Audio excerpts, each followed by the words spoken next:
どうも東月です。今回は大阪名古屋を走る特急ひのとりをご紹介したいと思います。大阪名古屋の移動といえば東海道新幹線ですが、この区間は近鉄線で移動することもできます。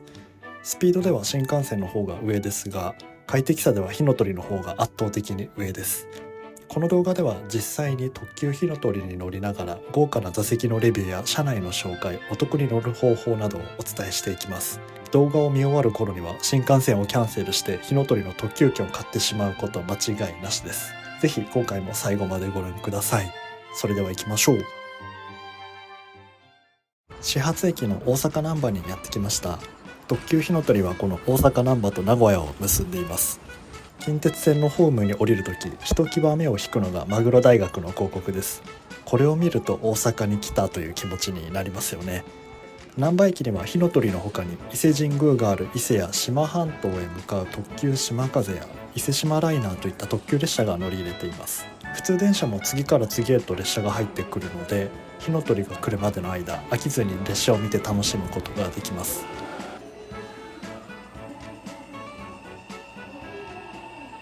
特急ひのとりが入ってきました。赤い車体がかっこいいですよね。ここで簡単にひのとりについてご紹介したいと思います。特急ひのとりは大阪難波近鉄名古屋間を結ぶ近鉄の特急列車です。約2時間で大阪と名古屋を結び、途中の停車駅は大阪上本町、鶴橋、津の3つです。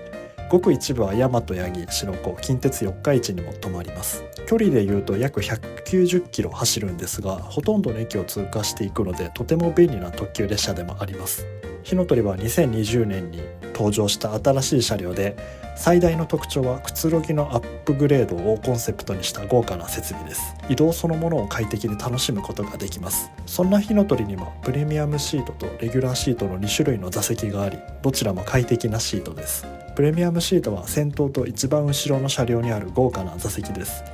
座席は自動リクライニング式で、背もたれを倒しても他の乗客の邪魔にならないような構造になっています。まるで飛行機のビジネスクラスのような快適さです。最前列のシートは運転席からの景色を楽しむことができる人気の座席です。発売開始と同時にすぐに売れてしまうので、乗りたい方は乗車日の1ヶ月前になったらすぐに購入することをお勧めします。そして今回乗るのはこちらのレギュラーシートです。ひのとりの一般席ですが、それでも普通の特急列車や新幹線のシートよりも快適です。個人的にはグリーン車よりもくつろげると思っています。レギュラーシートについてはこの後詳しくご紹介しますね。運賃は座席のクラスによって異なります。ひのとりには乗車券と特急料金に加えてひのとり特別車両料金というものがあるんです。それを踏まえると、今回乗る大阪難波から近鉄名古屋間はプレミアムシートを利用すると5690円、レギュラーシートを利用すると4990円です。レギュラーシートに至っては200円のひのとり特別料金を追加するだけでグリーン車以上のクオリティを体験することができます。東海道新幹線の料金と比べても安いですし、コストパフォーマンスがめちゃくちゃいいです。それでは実際にひのとりに乗っていきましょう。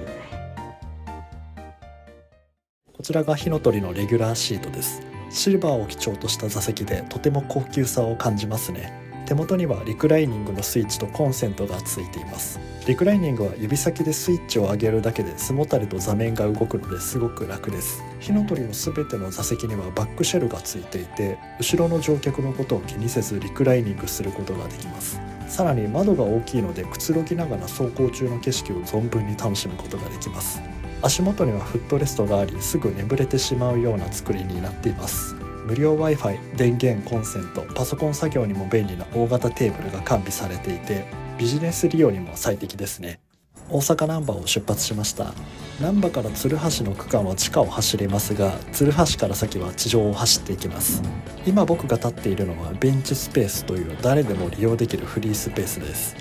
そのすぐ隣にはスーツケースを収納できるロッカーがついています。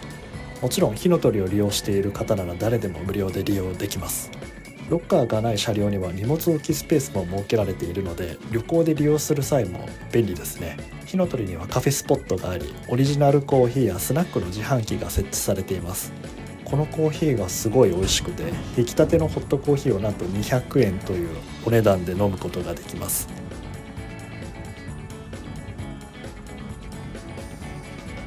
ひのとり限定のカップを片手に車窓を眺めるのは至福の時間です。100円玉2枚を握りしめて、ぜひ火の鳥のオリジナルコーヒーを飲んでみてください。大阪の中心部から少しずつ景色がのどかになってきました。4月も上旬なので、車窓からは満開の桜を見ることができます。春ならではのレアな風景ですね。大阪の鶴橋駅から次の津駅まで約1時間20分ノンストップで走っていきます。なので前を走っていた電車を途中の駅でどんどん追い抜いていきます。ここは大和八木駅です。一部の火の鳥はここに止まりますが、今回乗っている列車はささっと通過していきます。大和八木駅を過ぎたら奈良と三重の山間部に入っていくので、自然豊かな景色を楽しむことができます。都会、住宅地、山の中、田園風景とコロコロ景色が変わるので、飽きのこない車窓をぜひ楽しんでください。奈良県と三重県の山間部を越えて三重の平地に入ってきました。火の鳥は停車駅が非常に少ない特急列車ですが、同じルートをもう一つ別の特急列車が走っています。それが特急アーバンライナーです。火の鳥が止まらないけど利用者が多い大和八木、名張、近鉄四日市などの駅に止まり、まるで火の鳥をカバーするかのようなポジションの特急列車です。アーバンライナーにもレギュラーシートとデラックスシートという2種類の座席があります。さらにアーバンライナーは火の鳥と違って誰でも無料で見られる展望デッキがあります。アーバンライナーに乗って大阪難波名古屋を移動するのもいいと思います。近鉄線には線路が3方向に分かれるデルタ線と呼ばれる場所があり、今ちょうどそこを走っています。名古屋、大阪、伊勢方面の3つに分かれる場所で、この映像の右側には線路が三角になっているところを見ることができます。先ほど大阪難波で見た島風はここをカーブせずにまっすぐ伊勢方面へと走っていくことになります。今まで大阪からひたすら東に向かって走ってきましたが、ここからは北に進路を変えて名古屋へ向かいます。津駅を出発して次は終点の名古屋です。1時間以上ノンストップなので、車内は旅疲れで寝ている方がほとんどでした。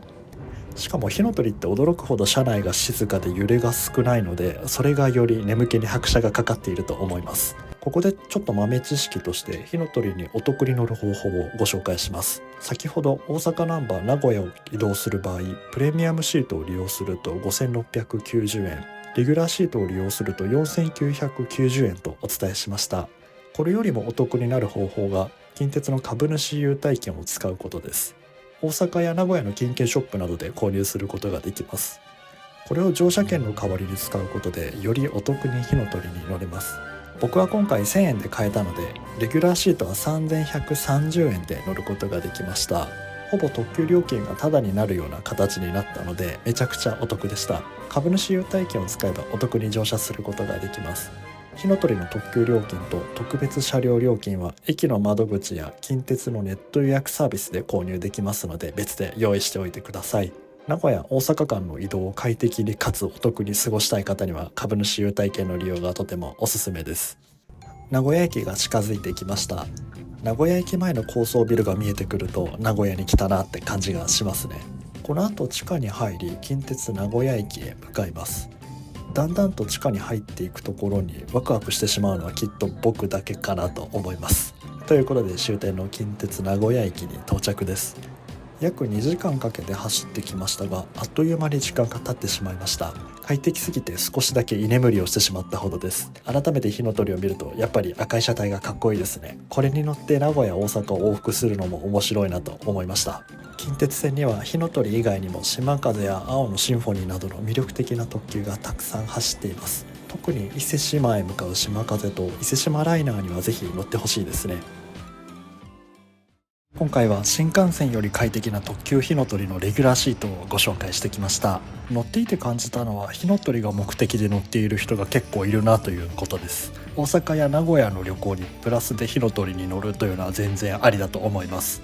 むしろ一生の間に1回は乗るべきだとすら思っています。大阪万博へ行って名古屋まで火の鳥に乗るなんて使い方も面白いですね。僕はプレミアムシートもレギュラーシートも両方乗った経験があるんですけど、個人的には火の鳥に乗るのであればレギュラーシートで十分だと思います。プレミアムシートに座りたいという方はもちろんプレミアムシートを選ぶべきですが、火の鳥の空間自体を味わいたいという方はレギュラーシートの方がいいと思います。わざわざ高い方を選んで乗る必要はないかなと個人的には思っています。もはや観光列車ともいえる特急火の鳥はぜひ一度乗りに行ってみてください。このチャンネルでは今回のように旅や鉄道に関する紹介動画やサービスのレビューなどをアップしています。現在チャンネル登録者1万人を目指して活動しています。面白かった、役に立ったという方はぜひチャンネル登録よろしくお願いします。コメントでも面白かったですとか補足情報を入れてくれる方も増えてきてとても嬉しいです。登録者1200人を超えたあたりから今まで以上にチャンネルの成長スピードが上がりました。